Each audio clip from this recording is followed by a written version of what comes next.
are here in Key West, Florida, about ready to board the Yankee ferry. Nice hat you have. Thank you. It's my coastie hat. And we're going to head 70 miles west to Dry Tortugas National Park. We're going to camp there tonight.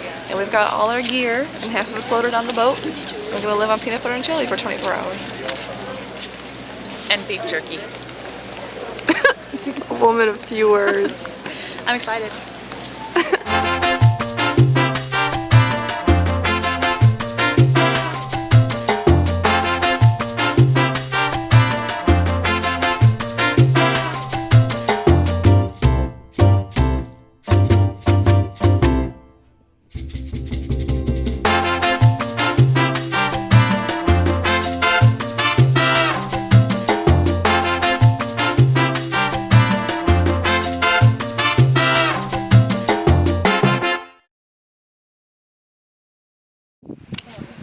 Hey, Kelly.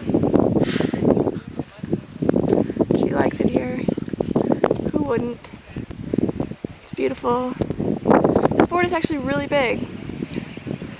Look around here. It's all brick.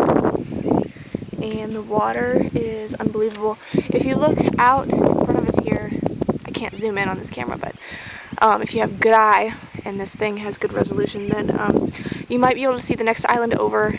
It has a lighthouse on it. And there's a sailboat out there. And here's the girls.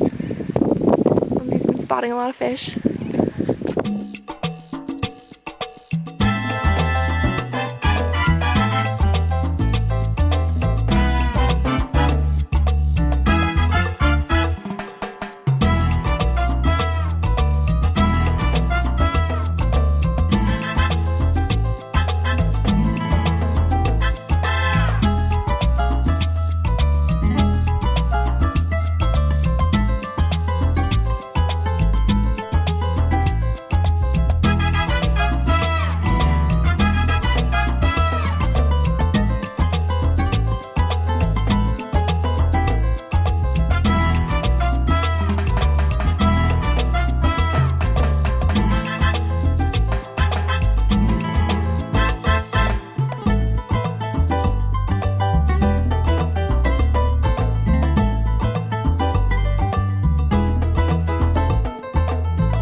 Over grass because we can't find the coral even though we swam 2 miles. But it's beautiful, so it's okay.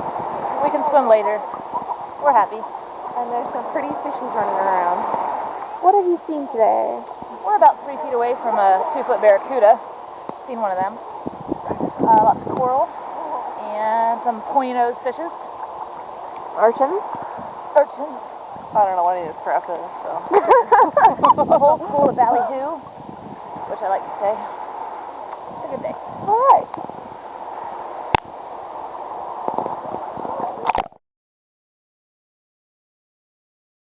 We became a national park because of where we're located on the Florida Reef. You heard me mention on the way in, the Florida Reef is the 3rd largest reef in the entire world. Who drove down Highway 1?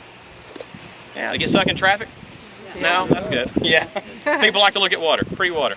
So, since you did that journey and you got on the boat and came out here, you've now free will traveled the entire top of that reef system. Okay, it goes all up to Biscayne Bay, ends over here at Loggerhead. Okay, we are at the very end of that, and we've had the least amount of human activity out here. So, what do you think that means for our ecosystem? Is it going to be healthy or sick? Healthy. It's going to be healthy because there's not people out here mucking around with it so much. Absolutely. So they started looking at all this, and they started looking at other issues. What is 90 miles south of us? Cuba. What flows between us and Cuba? Water. Water and cigars, people, a lot of other things too. Drugs. Drugs.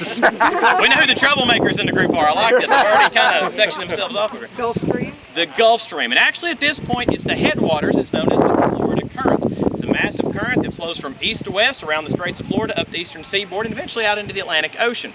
And that's very important because it carries all of the baby fish, coral, lobsters, and anything else that lives out here up the rest of the Florida Keys and seaboard. Okay? So if you have a healthy ecosystem with a lot of healthy babies, what do you think that's going to do for the rest of the ecosystem out there? If there's something to take them over that way. It's going to be a little breadbasket out here, a little cornucopia. Absolutely. So we started looking at this, we started understanding how the fish migrations move, how healthy the population out here was, and that's when the Park Service and several other agencies started looking at the Florida Keys as an intricate thing.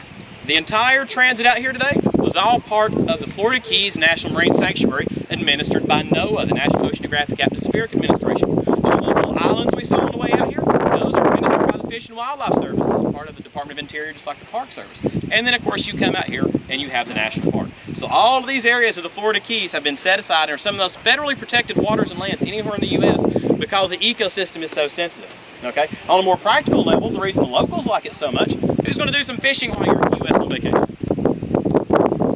Nobody. Who's going to eat seafood while you're on vacation in Key West? There you go.